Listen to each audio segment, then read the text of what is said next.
നമസ്കാരം, മിസ് പ്രൊഡക്ട്സിലേക്ക് അവർക്ക് സ്വാഗതം. പൊലിഞ്ഞ ഇടിയാണ് ഇപ്പോൾ നമ്മളുടെ റിയൽ മാഡ്രിഡിൻ്റെ ടീമിൻ്റെ ഭാഗത്ത് നിന്ന്.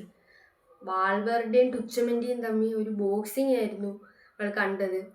നമ്മളുടെ വാൽവേർഡെ വേഴ്സസ് ടുച്ചമെൻഡി വൻ വിവാദമായിരുന്നു അത്. ടുച്ചമെൻഡിയും വാൽവേർഡേയും തമ്മിൽ ഒരു ഫൈറ്റായിരുന്നു നടന്നത്. അതിനെ സംബന്ധിച്ച് നമ്മളുടെ വാൽവേർഡയുടെ തലയൊക്കെ പൊട്ടി സ്റ്റിച്ചൊക്കെ ആയിട്ടുണ്ട്. ഇനി അടുത്ത കളി നമുക്കറിയാം ബാർസയുമായിട്ടാണ്, ഒരു എൽ ക്ലാസിക്കോ ആണ്. അത് ഈ ഞായറാഴ്ച തന്നെയാണ്. റിയൽ മാഡ്രിഡ് എന്തോ ചെയ്യുമെന്ന് നമുക്കറിയാൻ വയ്യ.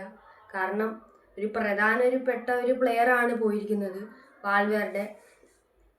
അതും വാൽവേർഡയുടെ ആ അടി കിട്ടിയപ്പോൾ തന്നെ ബോധം അങ്ങ് പോയി. ഇനി എന്തോ ചെയ്യാനാ. അതും നമ്മളുടെ ടുച്ചമെൻഡി ആണെങ്കിൽ ഇന്നലെ നടന്ന പ്രശ്നത്തിന് പിറ്റേന്ന് പിന്നെ വന്നിട്ട് ഇത് കൈയൊക്കെ കൊടുക്കാനായിട്ട് ഇന്നയാണ്. പക്ഷെ നമ്മളുടെ വാൽവേർഡെ പ്രശ്നം സോൾവ് ആക്കിയില്ല. പിന്നെ ട്രെയിനിങ് സ്ഥലത്ത് വെച്ച് തന്നെ അങ്ങോട്ടും ഇങ്ങോട്ടും ടാക്കിൾസായി. പിന്നെ അതൊരു ഫിസിക്കലി ഒരു ഫൈറ്റായി മാറിയിരിക്കുന്നത്.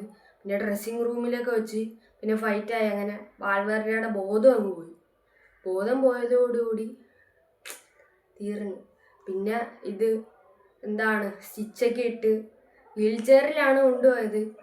സ്റ്റിച്ചൊക്കെ ഇട്ട് ഇനി അടുത്ത വാൽവേർഡേക്ക് ഒരു 10-14 ദിവസമെങ്കിലും റെസ്റ്റ് വേണമെന്നാണ് പറഞ്ഞിരിക്കുന്നത് റിയൽ മാഡ്രിഡ്. എന്താവും നമുക്കറിയാൻ വയ്യ. ഒരു ഫോം എല്ലാം പോയിരിക്കുകയാണ് നമ്മളുടെ റിയൽ മാഡ്രിഡിൻ്റെ.